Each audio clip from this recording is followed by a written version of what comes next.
Nesta equipe órgão, o trabalho foi desenvolvido para fazer o estudo sobre um sistema de tratamento de água. Pode passar. A equipe está composta por Gustavo Peixe, Manuela, Nicolas, Enzo. pode passar. Aqui estão as atas para fins de transparência e podem ser verificadas pelos presentes em uma data futura. Pode passar. Então, falando um pouco sobre o objetivo do trabalho. O objetivo desse trabalho é fazer estudos sobre um sistema de tratamento de efluentes para uma empresa cerealista. Isso se dará a partir da análise de 4 operações unitárias básicas: o peneiramento, que é correspondente ao gradeamento do sistema; a sedimentação; a filtração, que é correspondente aos filtros de areia; e a fluidização, que é correspondente à limpeza desses fluidos. Pode passar. Nessa etapa, os objetivos específicos são correspondentes à operação de sedimentação, sendo que ela é feita por meio da adição de um coagulante e de um floculante, cujas quantidades vão ser determinadas por meio de um teste, que é um dos objetivos específicos, é o JAR teste. O segundo objetivo específico é realizar o ensaio da sedimentação de fato, e o terceiro, a caracterização, de forma a determinar a turbidez, a densidade e a concentração. Pode passar. Bom, eu vou falar um pouco sobre a metodologia utilizada no processo. Então, aqui nós temos um fluxograma com todas as etapas do processo do tratamento de água, na qual iremos tratar ao longo deste semestre. Na última reunião, foi discutido a etapa do peneiramento, cujo objetivo era reter partículas maiores da água bruta.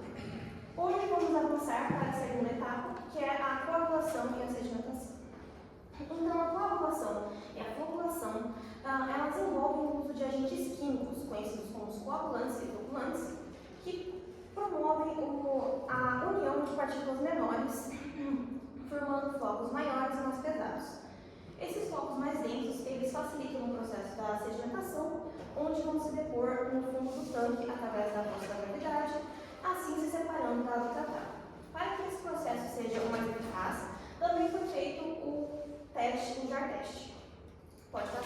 Aqui se tem fotos do processo da coleta da água bruta e um pequeno vídeo.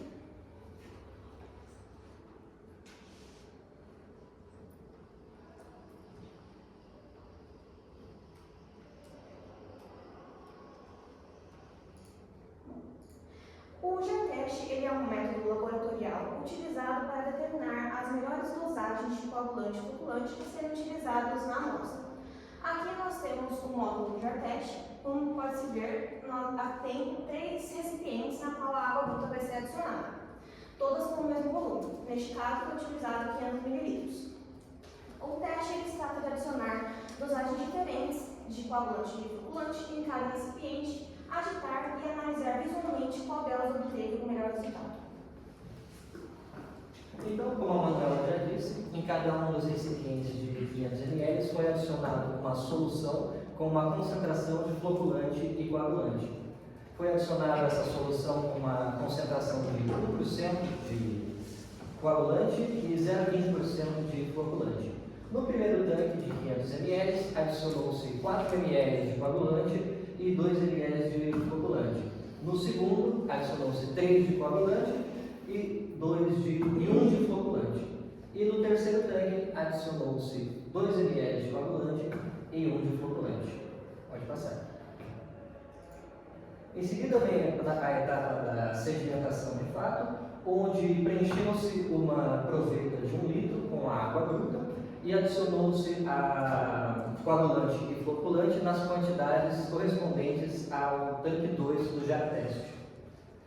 Assim que foi adicionado o coagulante e o floculante, começou a cronometrar-se e, de tempos em tempos, os integrantes do grupo anotavam a altura de cada uma das fases que se formaram. Se formaram 3 fases: a fase do clarificado, que aumentava com o tempo, a fase de transição, que diminuía com o tempo, e a fase de precipitado, que aumentava com o tempo no fundo da proveta. Aqui tem um pequeno vídeo que dá uma noção do processo.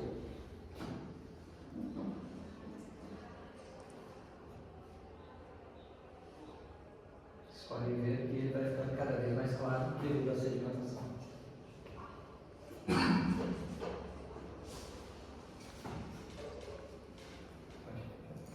Então, se anotava de 30 em 30 segundos, mas com o tempo, essa mudança da altura entre as fases começou a demorar mais.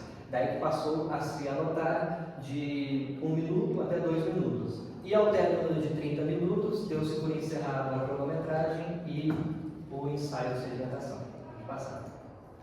E por último, vem a parte da caracterização, na qual foi determinada a concentração de sólidos, do lodo e da água bruta.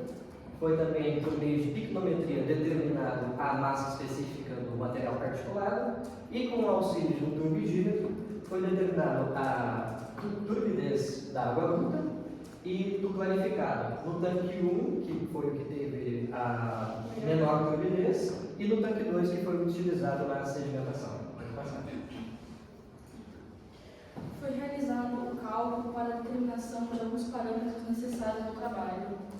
Nas 3 primeiras tabelas, refere-se ao cálculo da massa específica da partícula, no caso sólido, do lodo e da água bruta.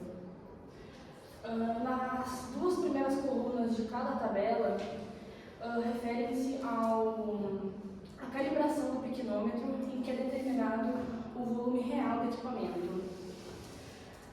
Geralmente é utilizada a água, por ter as suas propriedades conhecidas, que estão dispostas nos gráficos abaixo, nas tabelas abaixo. As equações utilizadas, elas estão aqui, onde é possível ver a equação que foi utilizada para a determinação do volume real, e com um volume determinado, é possível isolar por meio desta equação e isolar a massa específica tanto da partícula, do sólido, no caso, quanto do lodo e também da água bruta. Também foi realizado para a conferência o cálculo à mão da massa da partícula. Nas tabelas vistas a seguir, é possível ver o cálculo da concentração de sólidos no lodo e na água bruta. Primeiro é determinado o volume a partir da massa, pela massa específica conhecida nos cálculos anteriores. Então é possível determinar a concentração a partir da massa seca e o volume recém-determinado. Bom, senhoras e senhores, agora irei introduzir a explanação sobre a proposta do projeto do cálculo do dimensionamento do sedimentador óleo, tanto pelo método Quinch quanto pelo método Biscaia Júnior, apresentado posteriormente pelo colega de desenvolvimento Nicholas Philip. O método Quinch, criado e elaborado por George Ernest Quinch em 1952, britânico, a partir de uma modelagem matemática baseada na clássica equação da continuidade para sólidos, limitando o volume de controle do sedimentador através de 5 hipóteses simplificadoras, sendo a primeira: a sedimentação é unidirecional, como podemos observar no teste de aproveito. Segundo, a concentração aumenta à medida que se atinge o fundo do sedimentador ou aproveito, no caso do teste. Terceiro, a velocidade de sedimentação tende a zero no ponto máximo da concentração. Quarto, a velocidade de sedimentação depende da concentração local de partículas. E por último, mas não menos importante, efeitos de parede são desconsiderados. Agora, fazendo uma breve iniciação sobre o método de Quinch, contamos o gráfico dos nossos dados a partir do teste de aproveito, a altura, pelo tempo. Utilizando o Google Colab e Python como linguagem de programação, fizemos um ajuste dos nossos dados experimentais. Com os dados da caracterização, partimos para a realização do mesmo. Aqui podemos perceber que a partir do método das tangentes, nós obtemos o ZI, desconsiderando os 4 primeiros pontos, pois os mesmos não são cabíveis de se aplicar uma tangente, porque os mesmos vão extrapolar a nossa altura máxima. A partir disso, com o cálculo, com a realização das tangentes, temos o QI. Com o QI, obtemos o epsilon, podemos ver pela planilha, depois clicando na célula ou pelas seguintes equações. Achando o epsilon, nós isolamos a área na equação que representa o QI e fazemos isso para cada um dos pontos, e o ponto que obtiver a maior área é a área do nosso sedimentador. O mesmo é feito para o diâmetro, como podemos observar aqui. Agora, para o cálculo da altura, a nossa altura do sedimentador é dada pelo somatório das 3 alturas que nós temos: a altura do clarificado, a altura de transição e a altura do nosso lodo, ou como descrito pelo método, o nosso espessado. A altura 1, nós podemos arbitrar o valor de 0,45 até 0,75, e nós escolhemos o valor de 0,66 pelo simples fato que é o valor médio entre 4,5 e 0,75 multiplicado pela nossa margem de segurança de 10%. Então, 0,6 vezes 1,1, 0,66. A altura da transição é dada dependente do nosso tempo de residência, que é quando começa a sedimentação e quando termina. Esse ponto menos esse é o tempo de residência. E a altura 3, escrito aqui, realizamos o somatório. Agora, passo a palavra. O método de Biscaia é um método simplificado do método de Quint. No caso, a gente adotou a altura mínima juntamente com o seu tempo mínimo correspondente. Então, é calculada a área a partir desta equação e em seguida o diâmetro. O cálculo da altura de Biscaia é basicamente o mesmo do Quint, só que a altura da transição vai ser calculado de uma maneira um pouco diferente, como é possível observar aqui, utilizando a altura mínima e o tempo de residência. Aqui estão os resultados obtidos da caracterização. A primeira tabela ilustra os resultados obtidos da turbidez correspondente aos módulos, aos tanques do JAR-TEST e da água bruta. Foi realizado para a gente poder determinar a quantidade de coagulante e floculante que nós utilizaríamos. No caso, foi decidido que o que corresponderia às nossas necessidades seria o que compõe 0,6 em porcentagem volumétrica de coagulante e 0,2 de floculante, pois assim seria possível analisar o comportamento da sedimentação.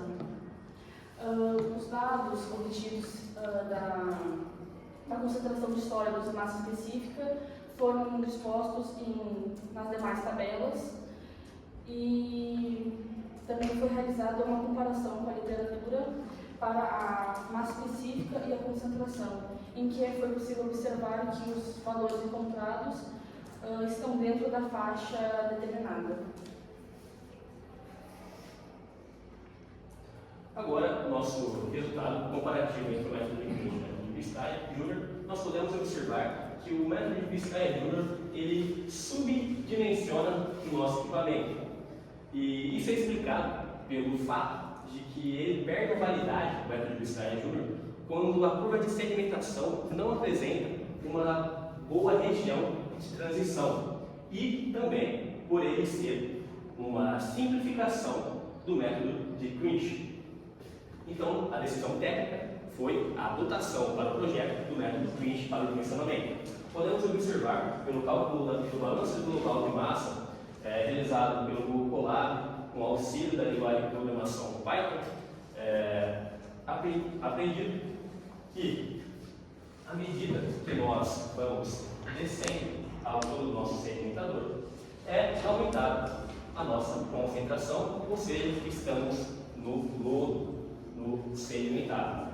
Esse é um dado genérico da literatura e esse é o nosso dado experimental. Bom, agora partindo para as considerações finais. Então, no ensaio de JAR-TEST foi possível identificar a melhor dosagem de coagulante e flocculante, que foi mais eficiente para a formação dos blocos. Na etapa da sedimentação, acompanhou-se também a avaliação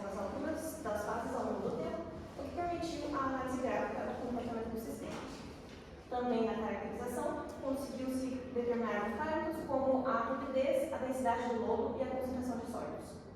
E com esses resultados, pode-se avaliar a eficiência dos agentes químicos do processo e entender um pouco melhor as propriedades do material sedimentar. Aqui são algumas as melhorias.